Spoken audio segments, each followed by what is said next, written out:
বন্ধুরা, এর আগে আমি একটি ভিডিও আপলোড করেছিলাম, সেটা হচ্ছে জাতীয় বিশ্ববিদ্যালয়ের মূল সনদ কিভাবে আপনারা উত্তোলন করবেন। সেইখানে অনেকেই কমেন্ট করেছেন কিভাবে আপনারা হচ্ছে একাডেমিক ট্রান্সক্রিপ্টের উত্তোলনের আবেদন অনলাইনে করতে পারেন। তো আজকের এই ভিডিওতে আমরা দেখব কিভাবে হচ্ছে আপনারা অনলাইনে জাতীয় বিশ্ববিদ্যালয়ের যে একাডেমিক ট্রান্সক্রিপ্ট আছে সেটা উত্তোলনের আবেদন করতে পারেন। তো ভিডিও শুরু করার আগে সবার কাছে একটা অনুরোধ থাকবে, অবশ্যই আমার চ্যানেলটি সাবস্ক্রাইব করে দিবেন এবং আমাদের সাথেই থাকবেন। তো চলুন কথা না বাড়িয়ে আমরা মূল ভিডিওতে চলে যাই। তো জাতীয় বিশ্ববিদ্যালয় একাডেমিক ট্রান্সক্রিপ্ট উত্তোলনের জন্য আমাদের যেই সকল কাগজপত্র লাগবে আমরা প্রথমে সেটা একটু দেখে নিব। প্রথমত আপনার লাগবে হচ্ছে সংশ্লিষ্ট কলেজের অধ্যক্ষের সুপারিশ সহ আবেদনপত্র, যেটা আমি একটু পরে দেখাবো আপনাদের কীরকম একটি আবেদনপত্র লাগবে এবং কিভাবে পূরণ করতে হবে। এবং এই ভিডিওর ডেসক্রিপশনে ওই যেই ফর্মটা বা অধ্যক্ষের সুপারিশের যে আবেদনপত্র সেটার লিঙ্ক দেওয়া থাকবে, সেখান থেকে আপনারা চাইলে কিন্তু ডাউনলোড করে নিতে পারবেন।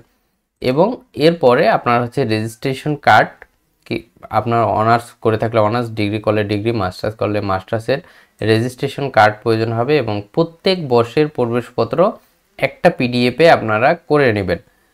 এরপরে লাগবে হচ্ছে আপনার নম্বরপত্র ও সাময়িক সনদপত্র, যেটা জাতীয় বিশ্ববিদ্যালয় আপনাদের ইতিমধ্যে প্রদান করেছে, এবং লাগবে এইচএসসি এর সনদপত্র, এবং লাগবে হচ্ছে সর্বশেষ মাস্টার্স যদি যারা করে থাকেন তাদের ক্ষেত্রে অনার্সের সনদপত্র লাগবে এবং প্রিলিমিনারি করে থাকলে প্রিলিমিনারির নম্বরপত্র লাগবে, এবং সেগুলো আপনাকে শুধুমাত্র পিডিএফ আকারেই আপলোড করতে হবে, যার ফাইল সাইজ হবে সর্বোচ্চ 2 MB।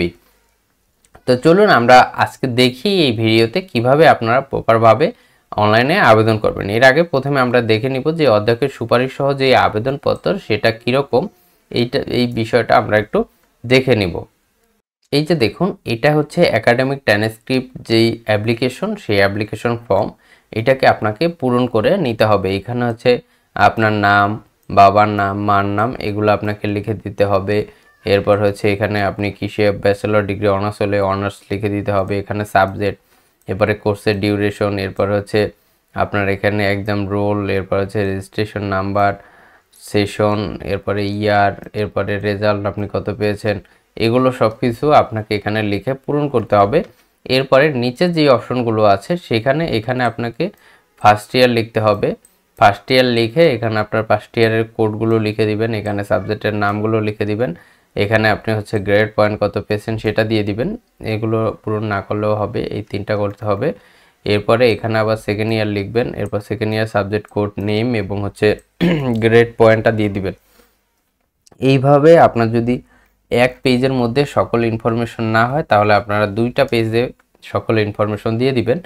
এরপরে হচ্ছে এখানে আপনার সিগনেচার করিয়ে আপনার কলেজ থেকে প্রিন্সিপাল যে রিকমেন্ডেশন, এইখানে সে প্রিন্সিপাল স্যারের সিগনেচার এবং হচ্ছে ডেট, এইগুলো দিয়ে আপনাকে কিন্তু এই ফর্মটা রেডি করে রাখতে হবে। এটা আপনাকে আবেদনের সময় আপলোড করতে হবে। তো এখন আমরা দেখব কিভাবে হচ্ছে আপনি অনলাইনে একাডেমিক ট্রান্সক্রিপ্ট উত্তোলনের আবেদন করতে পারেন। তো এই জন্য আপনাকে কি করতে হবে, আপনাকে প্রথমেই চলে যেতে হবে জাতীয় বিশ্ববিদ্যালয়ের মূল ওয়েবসাইটে। এখানে আপনি যদি সার্চ বারে লিখেন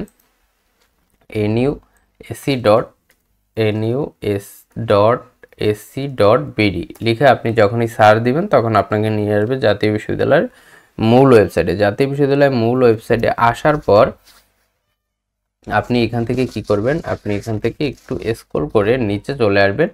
নিচে চলে আসলে এখানে দেখবেন স্টুডেন্ট লগইন নামে একটি অপশন আছে, এখানে ক্লিক করে আপনার যে স্টুডেন্ট আইডি এবং হচ্ছে পাসওয়ার্ড সেটা দিয়ে আপনাকে কিন্তু লগইন করতে হবে এখানে। তো এই অ্যাকাউন্টটা আপনাদের যদি না থাকে আপনারা কিভাবে স্টুডেন্ট অ্যাকাউন্ট খুলবেন সেটা এই ভিডিওর ডেসক্রিপশন থেকে ভিডিও লিঙ্ক দেওয়া থাকবে, সেখান থেকে দেখে নিতে পারেন। তো এইখানে হচ্ছে আপনারা স্টুডেন্ট লগইন অপশনে আপনার যে আইডি পাসওয়ার্ড আছে সেই আইডি পাসওয়ার্ডটা দিয়ে আপনারা এখান থেকে লগইন করে নেবেন। লগইন অপশনে আপনারা যখনই ক্লিক করবেন তখন আপনাদের সামনে কিন্তু লগইন ওয়েবসাইট, যেটা আপনার ড্যাশবোর্ড, সেটা চলে আসবে। দেখুন ইতিমধ্যে হচ্ছে সার্টিফিকেট, অরিজিনাল সার্টিফিকেটের জন্য আবেদন করা হয়েছে।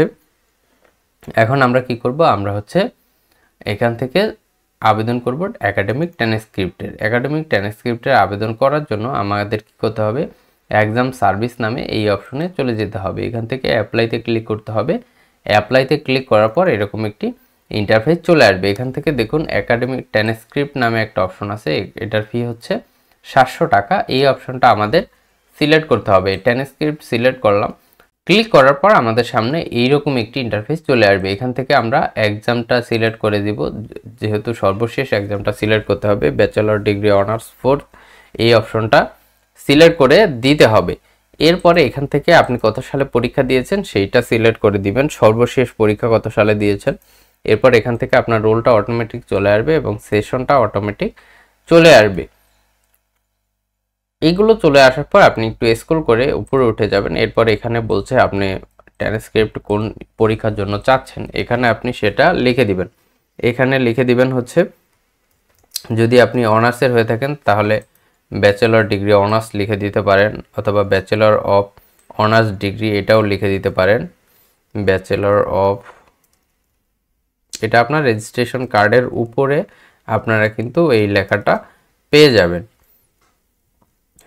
ব্যাচেলর অফ অনার্স ডিগ্রি এই লেখাটা আপনারা এখান থেকে লিখে দেবেন। লিখে দেওয়ার পর এখান থেকে আপনার ডিউরেশন অফ কোর্স, মানে আপনার এই কোর্সটা কত বছরের, ডিগ্রি হয়ে থাকলে 3 বছরের, অনার্স হয়ে থাকলে 4 বছরের লিখে দিবেন। লিখে দেওয়ার পর এখানে আপনার হচ্ছে রেজাল্ট, আপনি সর্বমোট কত পয়েন্ট পেয়েছেন সেইটা কিন্তু এখান থেকে আপনাকে লিখে দিতে হবে। তো আপনি এটা আপনার হচ্ছে যে মার্কশিট আছে, সেই মার্কশিটে কিন্তু আপনি এটা পেয়ে যাবেন যে আপনি এখানে দেখুন লাল তারকা চিহ্নিত যেই অপশনগুলো আছে সেইগুলো কিন্তু আপনাকে অবশ্যই পূরণ করতে হবে। যেহেতু এই অপশনগুলো আপনাকে দিয়েছে, এগুলো কিন্তু আপনাকে অবশ্যই পূরণ করতে হবে। এর জন্য আপনি কি করবেন, এখানে ডট দিয়ে দিবেন, এর পরেরটায় ডট দিয়ে দিবেন, এর পরেরটায় 0 দিয়ে দিবেন। না হলে কিন্তু আপনার আবেদনটা আপনি সাবমিট করতে পারবেন না। এগুলো দিয়ে জাস্ট আপনি এখান থেকে আপনার যে ডকুমেন্টগুলো আছে সেই ডকুমেন্টগুলো এখানে আপলোড করে দিবেন। প্রথমত আমি হচ্ছে এখানে সংশ্লিষ্ট অধ্যক্ষের সুপারিশ সহ যে আবেদনপত্রটা আছে সেইটা এখানে আপনি আপলোড করে দিবেন। তাহলে এইটা হচ্ছে যে ট্রান্সক্রিপ্ট অ্যাপ্লিকেশন, সেটা এখান থেকে আপলোড করে দিলাম। এরপরে দ্বিতীয় নাম্বারে আপনি এখান থেকে রেজিস্ট্রেশন কার্ডটা দিয়ে দিবেন। এটা হচ্ছে আপনার অনার্সে যে রেজিস্ট্রেশন কার্ড, এনইউর যে রেজিস্ট্রেশন কার্ড সেটা এখানে আপলোড করে দিবেন। এরপরে সেমভাবে অ্যাড মোরে গিয়ে আবার নতুন অপশন যুক্ত করে এরপর প্রত্যেক বর্ষের প্রবেশপত্র একটি পিডিএফ আকারে করে নেবেন। এখানে সকল অ্যাডমিটগুলো আপনি কি করবেন, আপলোড করে দিবেন। এরপরের অপশনে আপনার হচ্ছে নম্বরপত্র, অর্থাৎ আপনাকে যেই মার্কশিটটা ইতিমধ্যে দেওয়া হয়েছে সেই মার্কশিটটা এখান থেকে আপলোড করে দিবেন। এরপরে হচ্ছে আপনাকে এখান থেকে সনদপত্র আপলোড করতে হবে, যেই সনদপত্র আপনি পেয়েছেন অর্থাৎ সাময়িক সনদ সেটা আপলোড করে দিবেন। এরপরে সর্বশেষ অপশনে আপনি এইচএসসি যেই সনদপত্র আছে সেইটা এখানে আপলোড করে দিবেন। এরপর আর অপশন আছে আরেকটা, যেটা হচ্ছে যারা মাস্টার্স করেছেন তাদের হচ্ছে অনার্সের যেই সনদপত্র সেইটা এখানে আপলোড করতে হবে। তো আমাদের ওইটার দরকার নেই, আমরা এটাকে ডিলিট করে দিলাম। আপনি যদি ভুলে কিছু যুক্ত করে ফেলেন এখান থেকে ডিলিটে ক্লিক করলে ডিলিট হয়ে যাবে। সকল ইনফরমেশন সঠিকভাবে এখানে দেওয়া হলে আপনি জাস্ট প্রিভিউতে ক্লিক করলে আপনার সকল ইনফরমেশনগুলো এখানে দেখাবে কি কি আপনি আপলোড করেছেন। এরপর জাস্ট সাবমিটে ক্লিক করবেন। সাবমিটে ক্লিক করলেই কিন্তু আপনার আবেদনটা সাবমিট হয়ে যাবে। সাকসেসফুল যখন সাবমিট হয়ে যাবে তখন আপনাকে কি করতে হবে, এখান থেকে ডাউনলোড পে স্লিপ অপশনে ক্লিক করে আপনাকে কিন্তু পে স্লিপ ডাউনলোড করতে হবে, অথবা আপনাকে অনলাইনে পেমেন্ট করতে হবে। আপনি যদি ম্যানুয়ালি পেমেন্ট করতে চান সেখান থেকে এখান থেকে পে স্লিপ ডাউনলোড করতে হবে, আর অনলাইনে পেমেন্ট করলে এখান থেকে অনলাইনে পেমেন্ট করতে হবে। যেহেতু আমরা অনলাইনে পেমেন্ট করব সেহেতু আমরা এখান থেকে কি করব, অনলাইন পেমেন্ট অপশনে ক্লিক করব। ক্লিক করলে আমাদের সামনে পেমেন্টের অপশন চলে আসবে। এখান থেকে আমরা মোবাইল ব্যাংকিং সিলেক্ট করে বিকাশ সিলেক্ট করে দিলেই, কনফার্ম করে দিলেই আমাদের বিকাশের যে পেমেন্ট অপশন সেটা কিন্তু চলে আসবে, পেমেন্ট গেটওয়ে চলে আসবে। এখান থেকে আমরা বিকাশ নাম্বারটা দিয়ে দেব। বিকাশ নাম্বারটা দিয়ে দেওয়ার পর এখান থেকে আমাদের যে বিকাশ নাম্বারটা দিব সেখানে একটা ওটিপি চলে আসবে।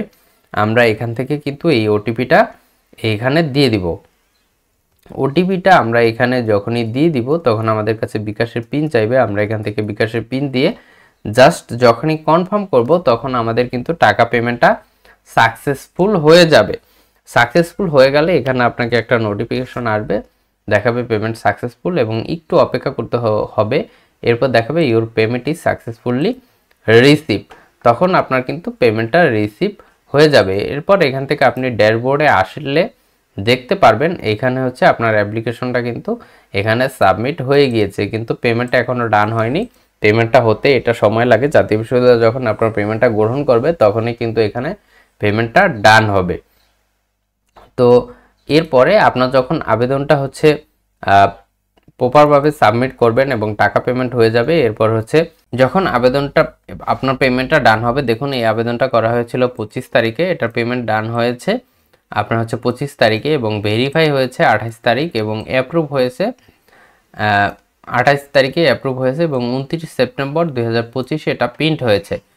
দেখুন প্রিন্ট যখন হবে তখন এখানে লেখা আসবে your transcript it is ready, you can collect it from NU অর্থাৎ national university 1 star service centre. অর্থাৎ এই লেখাটা যখনই আসবে তখন আপনাকে এই যে মূল মার্কশিট আছে এগুলো নিয়ে আপনার হচ্ছে আর হচ্ছে এইখান থেকে আপনারা মানি রিসিপ্টটা ডাউনলোড করে নেবেন। যখন আপনাদের আবেদন রিসিভ করবে পেমেন্ট, এখানে পেমেন্ট ডান হবে, তখন আপনাদের এইরকম একটি মানি রিসিট আসবে। এই মানি রিসিটটা কিন্তু আপনার যখন আপনি কাগজপত্র তুলতে যাবেন তখন আপনার প্রয়োজন হবে। যখন এই লেখাটা চলে আসবে তখনই আপনি মানি রিসিট এবং হচ্ছে যে মার্কশিটটা আছে সেটা নিয়ে জাতীয় বিশ্ববিদ্যালয়ের যে মূল ক্যাম্পাস সেখান থেকে কিন্তু এই আপনার যেই ট্রান্সক্রিপ্ট সেটা কিন্তু উত্তোলন করতে পারেন। তো এইভাবে হচ্ছে আপনি চাইলে অনলাইনে খুব সহজেই আপনার ট্রান্সক্রিপ্টে যে আবেদন সেটা করতে পারবেন।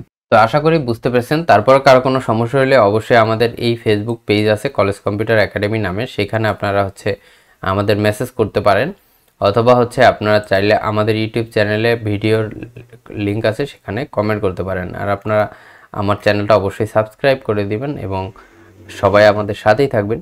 তো দেখা হচ্ছে পরবর্তী কোনো ভিডিওতে। ততক্ষণ ভালো থাকুন, সুস্থ থাকুন। আসসালামু আলাইকুম।